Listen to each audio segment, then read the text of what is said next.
Hi, Julie Rader with the 2022 astrological outlook for Scorpio.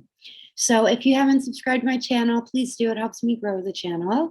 Like the video if you like it and share it with any other Scorpios you feel may benefit from this information.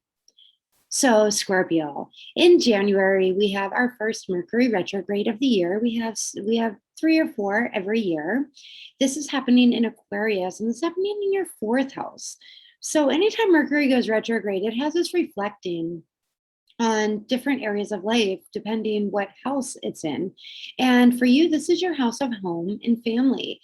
So maybe you're looking at your home and looking and seeing, does this home really suit me anymore? Is this where I want to live? Or it could be maybe you spent some time with family members over the holidays and you're just reflecting upon it. And really, it's a time of just going back.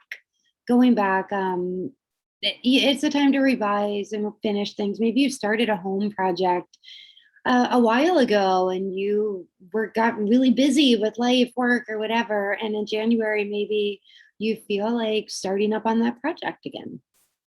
In April, we have a huge energy. This is a very rare occurrence. It's when Jupiter, the great benefic in ancient astrology, is conjunct Neptune, the planet of the unconscious, the subconscious. This is happening in Pisces, and this is in your 5th house. So Pisces, so this is a big energy for you because it is trying your sign.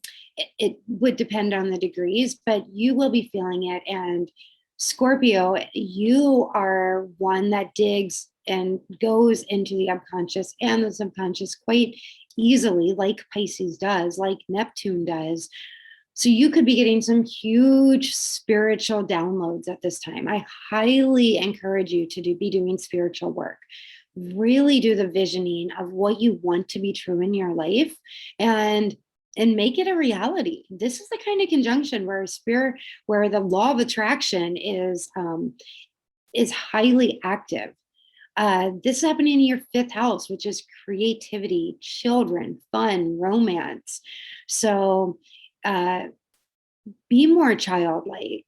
Be more childlike in the way that you use your imagination to go inward. This is happening in your house of children. Also, if you've been wanting to have children, this is the kind of aspect that can really make that happen. Or if you're wanting more romance in your life, or simply just to have more fun. Either way, this 5th house is extremely creative.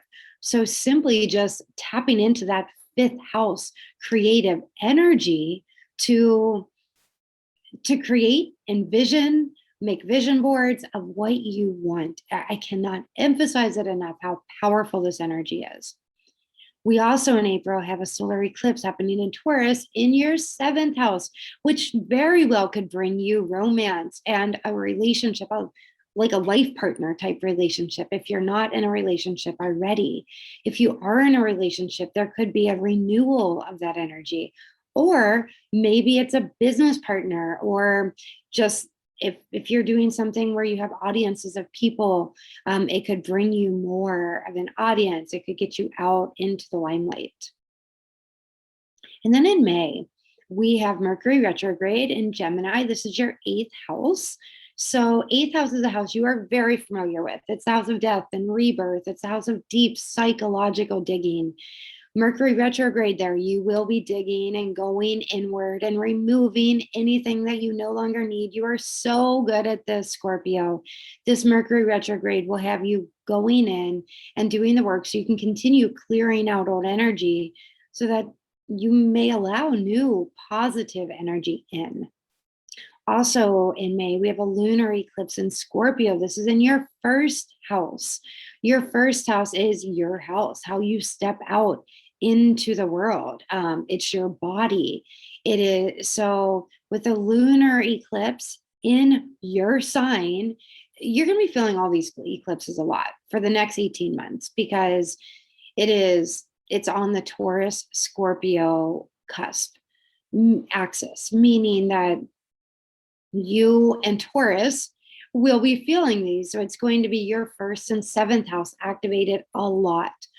You, your needs, the needs of a partner.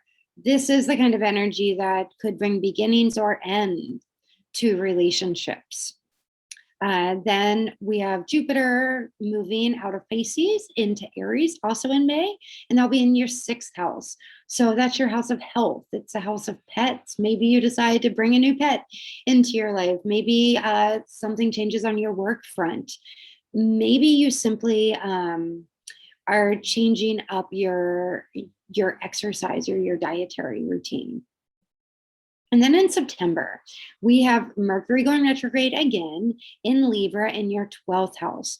So this is really having you look again. You're very familiar with 12th house as well. It's Pisces house, but fellow water sign. It's really about you going inward, doing the work, a very deep spiritual house. September, go in, spend some time for meditation, maybe even do a retreat.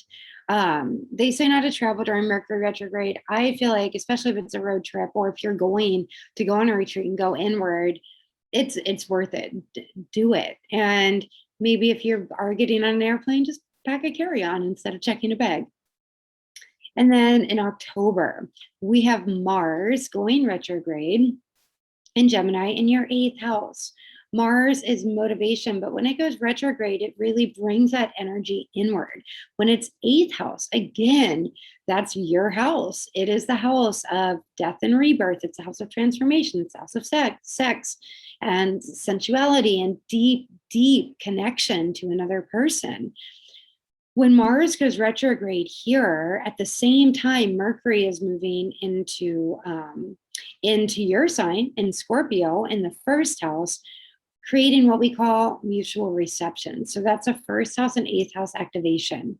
So this is your body, but then eighth house is deep connection and psychological. You could be doing some deep psychological and physical transformation. Maybe you're doing a yoga retreat again, maybe September and October.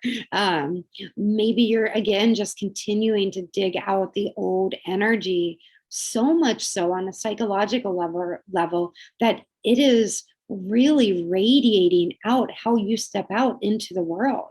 Maybe you are doing so much work on yourself that you attract a deep spiritual being into your life, which is what you need, because Scorpio, you do not swim in shallow waters, and your relationships with others, you have no interest in this surfacey conversation. So you could really start attracting to you somebody who's deep like you. And then in November, we have a lunar eclipse in Taurus in your seventh house. Again, relationship. Lunar eclipses can remove things, but it also, this is going to be with the North Node. So it could bring relationship as well, or deepen a relationship. Relationship's a huge theme for you this year, and same with doing deep psychological work. So do the work, Scorpio. You are so good at it anyway. Listen to that, to your intuition, because you have a very heightened intuition innately. So trust it. You're on the right path. Keep doing the work, and have a great 2022. Thanks for taking the time to listen.